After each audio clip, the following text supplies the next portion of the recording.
The second thing we have to absolutely address, and it will take so long before you get anywhere with it, is lying.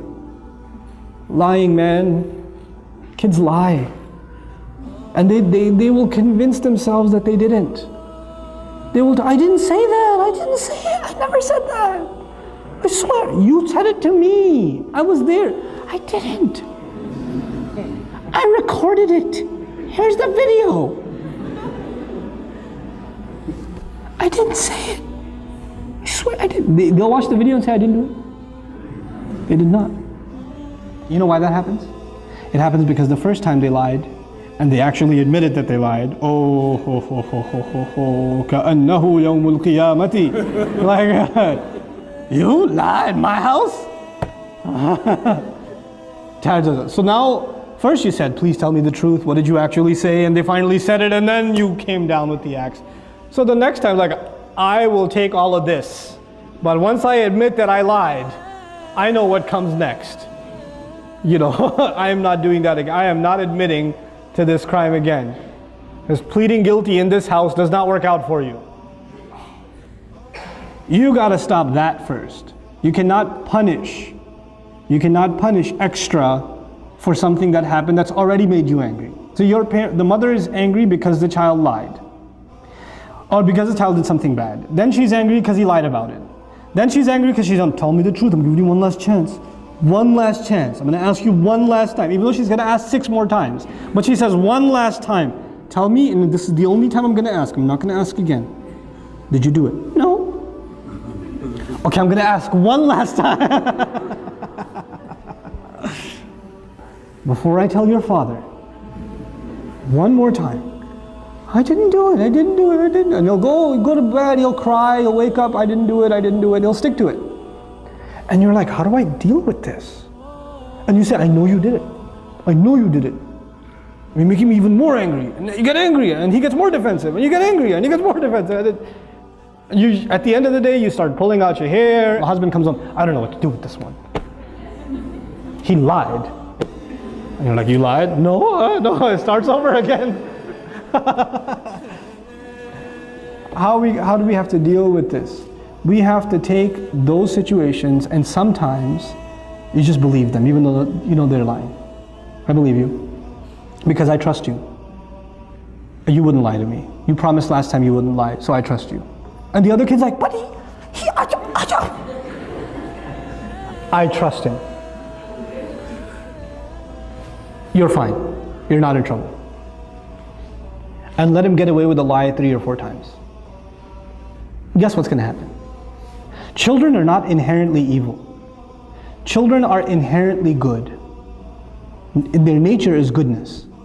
So when they do something bad and you don't punish them for it, then they have an opportunity to ask their conscience.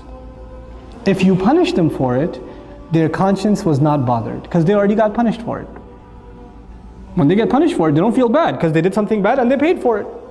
It's done. There's no conscience.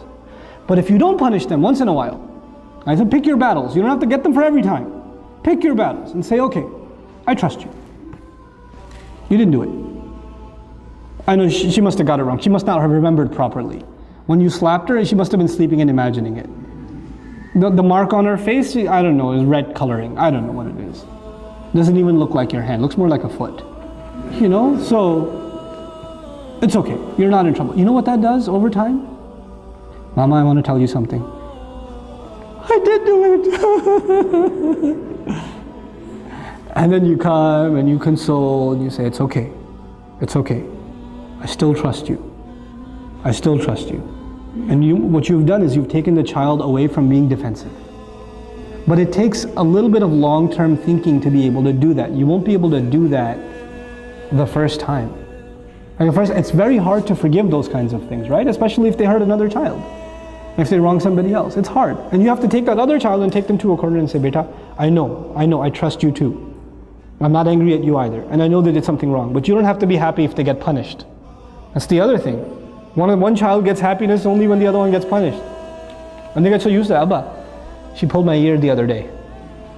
They just came back from Scotland, my family. And when the little one came to me and said, you know, Api, she pulled my ear one day. I was like, when? I don't know. One of the yesterdays. I was like, what do you want me to do? He goes, punish her. I was like, will that make you happy? Uh-huh.